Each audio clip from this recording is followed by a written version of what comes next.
ایک عورت نے اپنے شوہر کے خلاف قاضی کی کچہری میں یہ مقدمہ پیش کیا کہ میرا شوہر ہر رات بستر پر پیشاب کرتا ہے،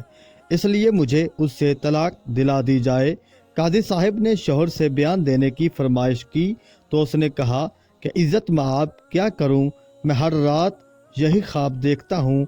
کہ میں سمندر کے ایک جزیرہ میں ہوں اور اس میں ایک بہت ہی اونچا محل بنا ہوا ہے اور محل کے اوپر ایک گیند بنا ہوا ہے اور اس گیند پر ایک اونٹ ہے اور میں اس اونٹ کی پیٹھ پر بیٹھا ہوا ہوں اور ایک دم وہ اونٹ سمندر کا پانی پینے کے لیے اپنا سر جھکانے لگتا ہے۔ یہ دیکھ کر مجھ پر ایسا خوف طاری ہو جاتا ہے کہ مارے ڈر کے میرا پیشاب خطا ہو جاتا ہے۔